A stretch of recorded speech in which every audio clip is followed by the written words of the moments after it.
हम पढ़ेंगे आज चैप्टर 11। चैप्टर 11 पर पहुंच जाएं सब स्टूडेंट। इसमें मिथ्या साक्ष्य और लोक न्याय के विरुद्ध अपराधों के विषय में मिथ्या साक्ष्य सेक्शन। अब इसमें क्या है, क्या कहता है ये सेक्शन, इस बारे में बात करते हैं। मिथ्या साक्ष्य और लोक न्याय के विरुद्ध अपराधों के विषय में। चैप्टर का नाम क्या है? मिथ्या साक्ष्य एवं लोक न्याय के विरुद्ध अपराधों के विषय में।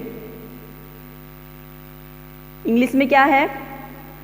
Of false evidence and offence against public justice. ठीक है। अब इसमें 191 क्या कहता है? मिथ्या साक्ष्य देना। अब आपको मैं पहले ये बताती हूँ मिथ्या साक्ष्य कहते किसे, कि मिथ्या साक्ष्य कोई भी झूठी बात कहना जिसके बारे में हम ये भी जानते हो कि वो झूठी है, अगर हमें उसके बारे में बिल्कुल अच्छे से ज्ञान है कि जो बात हम कह रहे हैं, जो बात साक्ष्य हम दे रहे हैं, जो हम एविडेंस दे रहे हैं कोर्ट में या किसी भी जगह, और वो गलत है, वो झूठा है, ये जानते हुए कि ये झूठा है, तो उसको मिथ्या साक्ष्य कहा जाएगा कि मिथ्या साक्ष्य देना। इसकी जो ये सेक्शन है, सेक्शन क्या कहता है, सेक्शन के बारे में सुनिएगा। क्या लिखा हुआ है? जो कोई शपथ द्वारा यानी कि कसम खाकर, विधि के किसी अभिव्यक्त उपबंध द्वारा या विधि द्वारा कोई और किसी तरीके का कोई वो बनाया हुआ है कि इस तरीके से आप साक्ष्य देंगे, सत्य कथन करने के लिए वैध रूप से आबद्ध होते हुए, कि सत्य कथन करने के लिए उसको बुलाया, जैसे कोर्ट में किसी भी व्यक्ति को बुलाया गया, और तो जब वो व्यक्ति उस व्यक्ति को जब बुलाया जाता है तो उसको बाकायदा पहले एक शपथ दिलाई जाती है, और उसको कहा जाता है कि आप पहले कसम खाइए कि आप जो बोलोगे आप सच बोलोगे। या फिर कोई दूसरा तरीका है, वो वहाँ पे कोर्ट में जमा ना मतलब साक्ष्य ना देके कहीं और जाता है, कहीं और जाके अगर जो साक्ष्य देता है तो वहाँ पे हर एक जगह की अपनी अपनी एक कुछ फॉर्मेलिटीज़ होती है, वो कंप्लीट करनी होती है, और उसके बाद क्या होता है, साक्ष्य दिया जाता है। और उसमें साक्ष्य में क्या दिया गया है कि उसको सही देने के लिए कहा भी जाता है, उससे ये उम्मीद की जाती है कि वो व्यक्ति सत्य बोले, सत्य बोलने के लिए उसको कोर्ट में बुलाया जाता है। या किसी विषय पर घोषणा करने के लिए विधि द्वारा आबद्ध है। ठीक है।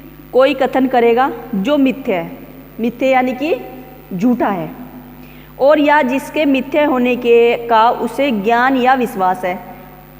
अगर उसकी नॉलेज में है कि जो वो बात कह रहा है वो गलत है, अगर नॉलेज में नहीं है तब वो मिथ्या साक्ष्य में नहीं आएगा। पर अब क्या है, यहाँ पे उसके नॉलेज में है कि जो वो बात कह रहा है वो बात गलत है, मिथ्या साक्ष्य देगा। जो या तो उसके मिथ्या होने का ज्ञान है और विश्वास रखता है, या जिसे सत्य होने के लिए विश्वास नहीं है या मिथ्या साक्ष्य देता है, वह मिथ्या साक्ष्य कहलाया जाता है। ठीक है। अब इसमें इसका स्पष्टीकरण है, इसके दो स्पष्टीकरण है। फर्स्ट स्पष्टीकरण इसका क्या कहता है? कोई कथन चाहे वह मौखिक हो या अन्यथा किया गया हो, इस धारा के अर्थ के अंतर्गत आता है। चाहे तो वो मौखिक दिया जा रहा है या फिर लिखित भी अगर जो दिया जा रहा है, किसी भी तरीके से दिया जा रहा है, अगर वो गलत दिया जा रहा है तो वो भी इसी में ही आएगा। सेकंड क्या है? अनुप्रमाणित करने वाले व्यक्ति के अपने विश्वास के बारे में मिथ्या कथन इस धारा के अर्थ के अंतर्गत आता है, और कोई व्यक्ति यह कहने से कि उसे उस बात का विश्वास है जिस बात का उसे विश्वास नहीं था, यह कहने का कि वह उस बात को जानता है जिस बात को वह नहीं जानता था, मिथ्या साक्ष्य देने का दोषी हो सकेगा। सेकंड स्पष्टीकरण क्या है? आप थोड़ा सा टिपिकल है। उसमें क्या है कि उसको ये ज्ञान था कि वो जो बोल रहा है कि वो सच होगा, पर उसने उस बारे में सच जानने की कोशिश भी नहीं की कि सच है क्या। और वहाँ पे क्या उसने सोचा कि जो मैं साक्ष्य दे रहा हूँ वो साक्ष्य सही है, जो मैं गवाही दे रहा हूँ या एविडेंस जो दे रहा हूँ वो सही है। उसने सच जानने की कोशिश नहीं की, और बिना सच जाने जाके क्या किया, उसने एविडेंस दे दी, तो वो भी साक्ष्य, वो भी क्या होगा, मिथ्या साक्ष्य कहलाया जाएगा। इसमें एक इलस्ट्रेशन है, इसकी काफ़ी इलस्ट्रेशन है, पर एक इलस्ट्रेशन पढ़ते हैं जिससे क्या है कि आपको थोड़ा सा क्लियर हो जाए। का सत्य करने के लिए शपथ द्वारा आबद्ध होते हुए कथन करता है कि वह अमुक हस्ताक्षर संबंध में विश्वास रखता है कि या के हस्तलेख है।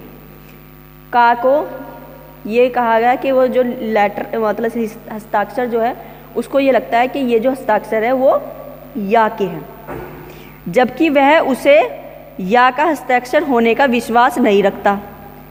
खुद तो वो विश्वास नहीं रखता है कि हाँ ये उसके नहीं हो सकता है, पर वो क्या कह रहा कि वो विश्वास रखता है।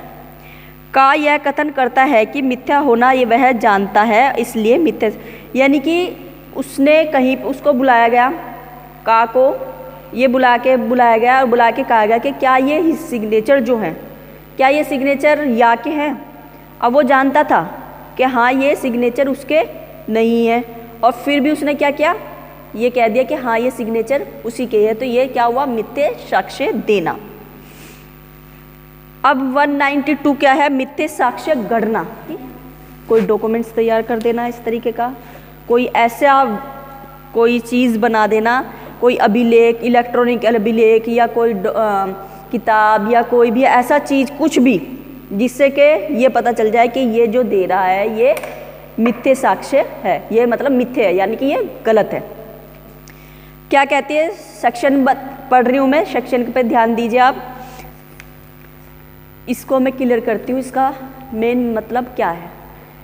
कोई भी ऐसा डॉक्यूमेंट्स बनाना, किस तरीके से बनाना कि चाहे तो उसे कोर्ट में पेश किया जाए, और कोर्ट में पेश करना उसको कहा गया था कि आप कोई भी जैसे किसी को साक्ष्य देने के लिए बुलाया गया, उसने कहा कि ये तो हमारे बीच में जो समझौता हुआ था वो लिखित में है मेरे पास, और वो लिखित में नहीं था, मुजबानी हुआ कोई बात, उसने बोला नहीं मेरे पास लिखित में था और इनके सिग्नेचर भी हुए भी थे। कोर्ट ने कहा ठीक है, आप वो समझौता जो वो डॉक्यूमेंट्स थे उस डॉक्यूमेंट्स को लेके आए मेरे पास।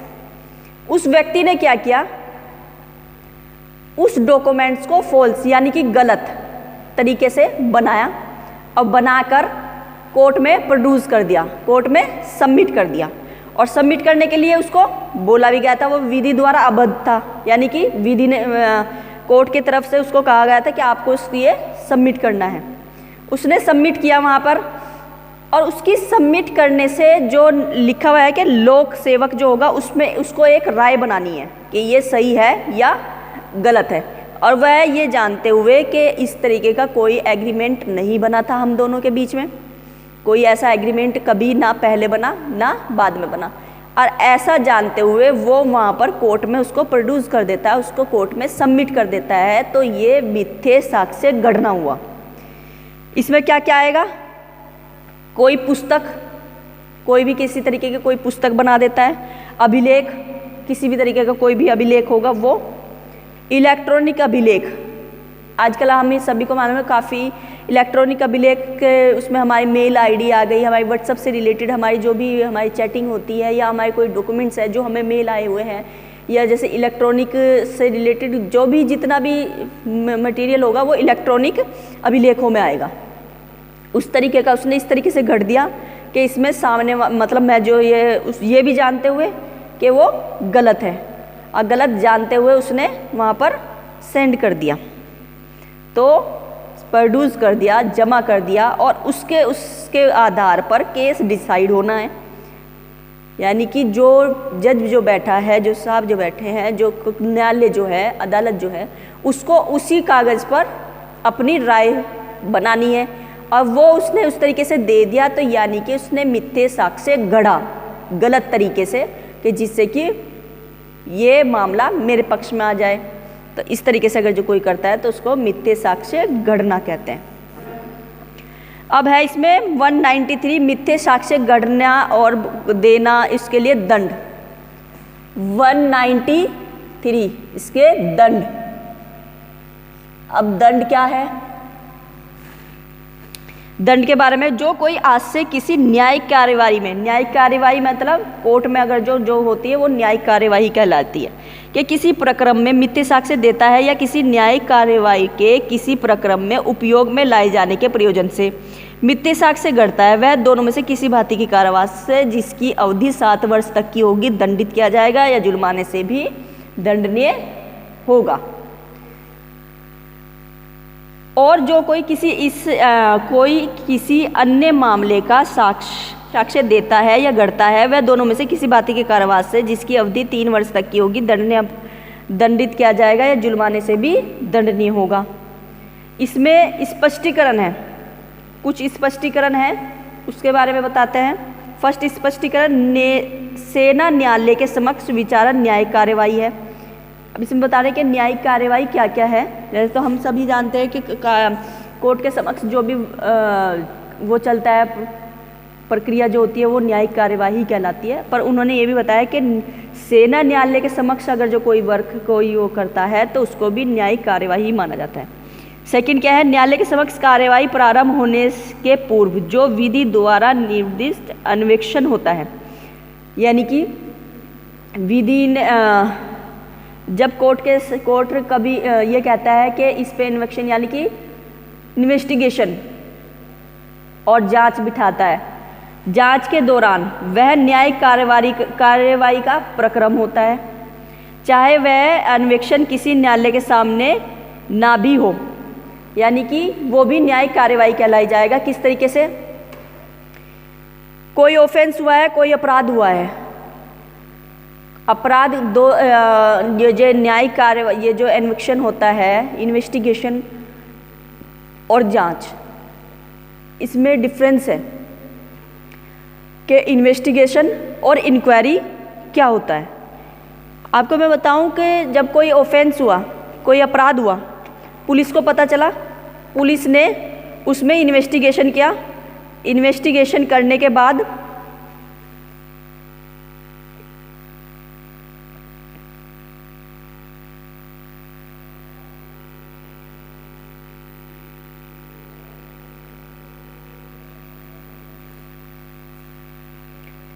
कोई अपराध हुआ, अपराध जब हुआ तो पुलिस को इन्फॉर्मेशन दी गई, पुलिस आई वहाँ पर, उसने अपना इन्वेस्टिगेशन शुरू कर दिया। इन्वेस्टिगेशन के दौरान जो वर्क चल रहा है, यानी कि ये मानिएगा कि वो भी न्यायिक कार्रवाई कहलाई जाएगी। एक तो इन्वेस्टिगेशन इस तरह होता है कि वो अभी पुलिस द्वारा क्या कराया जा रहा है और अभी तक मामला कोर्ट में जाता है, पर ये यहाँ पर इन्वेस्टिगेशन पुलिस द्वारा ये उससे पहले हो रहा है। अब क्या हुआ, दूसरा होता है जांच। जांच जो कराता है, हमेशा ध्यान रखिएगा, मजिस्ट्रेट कराता है। अगर किसी मामले में मजिस्ट्रेट को ये लगता है कि इसमें अभी जो मतलब इन्वेस्टिगेशन जो हुआ है, इन्वेस्टिगेशन सही नहीं हुआ है, या जो हुआ है अधूरा हुआ है, या उसको लगता है कि दोबारा अगर जो इन्वेस्टिगेशन कराया जाए तो और अच्छे से साक्ष्य आ सकते हैं, तो तब या फिर पक्ष जो होते हैं, जो दोनों पक्षकार होते हैं, वादी प्रतिवादी, प्लेंटिफ और डिफेंडेंट, ये दोनों के दोनों आवेदन भी कर सकते हैं मजिस्ट्रेट से कि इसमें दोबारा जांच की जाए। तो वो जांच जो की जाती है वो मजिस्ट्रेट द्वारा करवाई जाती है। मजिस्ट्रेट चाहे तो खुद करता है या फिर वो पुलिस को कहता है कि आप इसमें दोबारा इन्वेस्टिगेशन कीजिए। अब वो इन्वेस्टिगेशन जो किया जा रहा है वो जांच के श्रेणी में आएगा, वो इन्वेस्टिगेशन की श्रेणी में नहीं आएगा। तो ध्यान रखिएगा, इन्वेस्टिगेशन पुलिस करती है, अपने सोर्सेज से करवाती है, अपने उससे कराती है। जांच जो होती है मजिस्ट्रेट कराता है, और मजिस्ट्रेट अपने सोर्सेज से करवाते हैं। अगर चाहे वो ऑर्डर देते हैं, ऑर्डर देके अगर जो करवाते हैं तो वो उसके ऑर्डर सिर्फ और सिर्फ मजिस्ट्रेट ही दे सकता है। तो ये जो इन्वेस्टिगेशन चल रहा है, इन्वेस्टिगेशन के दौरान जो ये इन्वेस्टिगेशन चलेगा, इसको भी हम न्यायिक कार्यवाही ही मानेंगे कि न्यायालय का ही वर्क चल रहा है, उसी को ही, उसको भी न्यायिक कार्यवाही। ये नहीं कह सकता कोई कि ये न्यायिक कार्यवाही के अंतर्गत नहीं आता है, वो भी न्याय के कोर्ट के जो प्रोसीजर चलता है वही न्यायिक कार्यवाही है, नहीं, ये भी न्यायिक कार्यवाही मानी जाती है। इसमें एक एग्जाम्पल है, जा रहा हो तो ये नहीं कहेंगे कि ये न्यायिक कार्यवाही नहीं है। 191 में हमने क्या पढ़ा? मिथ्या साक्ष्य देना। 192 में हमने क्या पढ़ा? मिथ्या साक्ष्य गढ़ना। और 193 में इसके दंड। इसमें कभी कभी थोड़ा सा ये भी आ जाता है 194, 195 वैसे कम आता है, पर फिर भी मैं आपको बताती हूँ। इसमें लिखा है मृत्यु से दंडनीय अपराध के लिए दोष सिद्धि करने के आशय से मिथ्या साक्ष्य देना या गढ़ना। किसी व्यक्ति को यह कहा गया कि आप साक्ष्य देने के लिए आ जाइएगा कि आपके सामने मर्डर हुआ था या नहीं हुआ था, यानी कि किसी भी कोई भी अगर जो ऐसा अपराध जिसका परिणाम दोष सिद्धि ये हो कि उस व्यक्ति को जिसके खिलाफ वो गवाही दे रहा है, वो भी झूठी गवाही दे रहा है, उसको मृत्यु दंड से दंडित किया जाएगा। अगर कोई व्यक्ति इस तरीके का कोई भी गवाही देता है या कोई ऐसा दस्तावेज प्रोड्यूस करता है कोर्ट में जिससे कि जिसके खिलाफ वो दे रहा है और मिथ्या साक्ष्य दे रहा है, और उस व्यक्ति को कोर्ट अगर गवाही दे रहा है वो झूठी गवाही दे रहा है, और उस व्यक्ति को जिसके खिलाफ वो दे रहा है कि उससे दोष सिद्धि हो जाए कि हाँ भाई इसने इसका गवाह एक आ गया है जिसने ये बात कही है, और उससे उस व्यक्ति को मृत्यु दंड मिल जाए। इस तरीके का अगर जो वो करता है तो उसके बारे में क्या कहा गया है? 194 में ये बताया गया, जो कोई भारत में तत्सम प्रवृत्त विधि द्वारा मृत्यु से दंडनीय अपराध के लिए किसी व्यक्ति को दोष सिद्धि करने के आशय से या संभवतः तद द्वारा दोष सिद्धि कराएगा, वह जानते हुए कि मिथ्या साक्ष्य देना व गढ़ना वह आजीवन कारावास से या कठिन कारावास से जिसकी अवधि 10 वर्ष तक की हो सकेगी दंडित किया जाएगा, और जुर्माने से भी दंडनीय होगा अगर कोई व्यक्ति इस तरीके का कोई अपराध करता है। तो इसमें यह है, यदि निर्दोष व्यक्ति तद द्वारा दोष सिद्धि किया जाए तो उसे फांसी की जाए, और यदि किसी निर्दोष व्यक्ति को ऐसे साक्ष्य के परिणाम स्वरूप दोष सिद्धि किए जाए और उसे फांसी दे दी जाए तो उस व्यक्ति को जो ऐसा मिथ्या साक्ष्य देता है मृत्युदंड से या तद अनुसार वर्णित दंड से ही किया जाता है। यानी कि उस व्यक्ति ने जो साक्ष्य दिया या साक्ष्य गढ़ा और गढ़ के कोर्ट में सबमिट कर दिया, और उस व्यक्ति को जिसके खिलाफ उसने दिया वो निर्दोष था, और उसको क्या हुआ, उसके गलत साक्ष्य से, गलत उसके एविडेंस से, उसकी गवाही से उस व्यक्ति को फांसी हो गई। अगर कोई इस तरीके से कोई करता है तो जिस व्यक्ति ने दी है उसको भी मृत्यु दंड या जो कोर्ट चाहे वो अपराध वो पनिशमेंट वो दंड देता है। 194 में यही है। 195 में आ जाइए। 194 और 195 सेम है, सिर्फ थोड़ी सी इसमें क्या है, 195 में बताया है आजीवन कारावास या कारावास से दंडनीय अपराध के दोष सिद्धि करने के आशय से मिथ्या साक्ष्य देना या गढ़ना। अगर कोई ऐसा कोई मिथ्या साक्ष्य दे देता है कि जिससे सामने वाले जिसके खिलाफ दे रहा है और गलत दे रहा है, उससे उस व्यक्ति को जो निर्दोष है उस व्यक्ति को आजीवन कारावास हो जाए, तो अगर वो व्यक्ति इस तरीके का कोई वो करता है तो तब उसमें क्या पनिशमेंट दी गई है। मैं सेक्शन पढ़ रही हूँ। आजीवन कारावास या कारावास से दंडनीय अपराध के लिए दोष सिद्धि करने के आशय से मिथ्या साक्ष्य देना या गढ़ना। जो कोई इस आशय से या इस संभवतः जानते हुए कि तद द्वारा वह किसी व्यक्ति को ऐसे अपराध के लिए जो भारत में तत्समय प्रवृत्त विधि द्वारा मृत्यु से दंडनीय ना हो, मृत्यु से तो दंडनीय ना हो परंतु आजीवन कारावास या 7 वर्ष या इससे अधिक की अवधि के कारावास से दंडनीय हो, दोष सिद्धि कराए, मिथ्या साक्ष्य देगा या गढ़ेगा, वह वैसे ही दंडित किया जाएगा जैसे वह व्यक्ति दंडनीय होता जो उस अपराध के लिए दोष सिद्धि होता।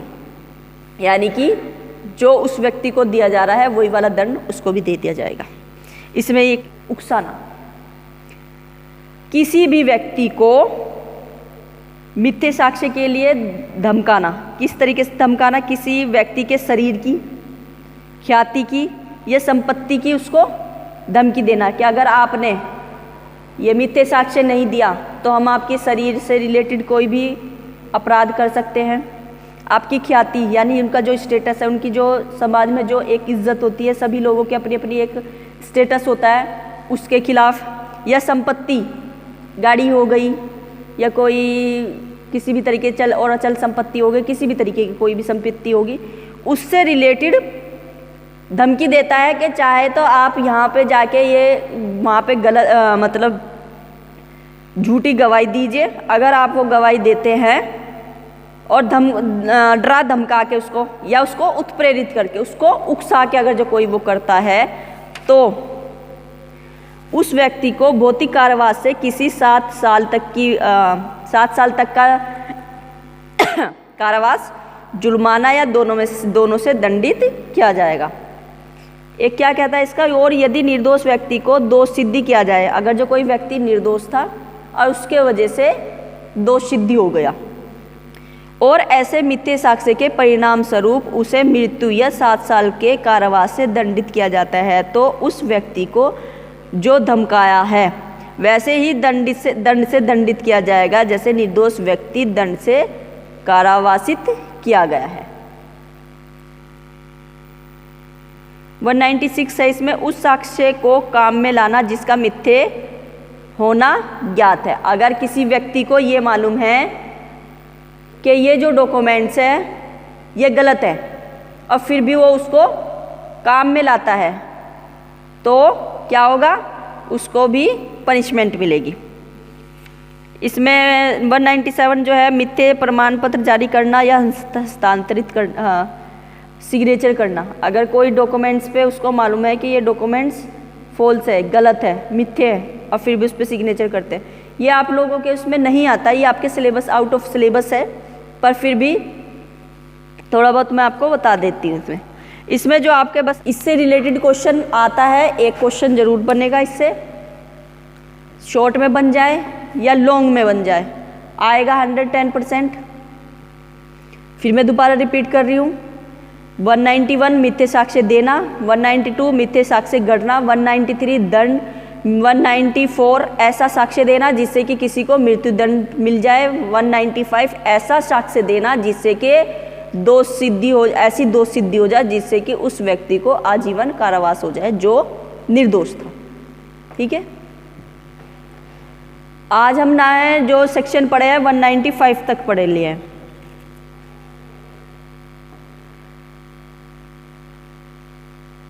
आज के लिए हम इतना ही रखेंगे। नेक्स्ट जो हम पढ़ेंगे उसके बारे में मैं आपको बता दूंगी। Thank you.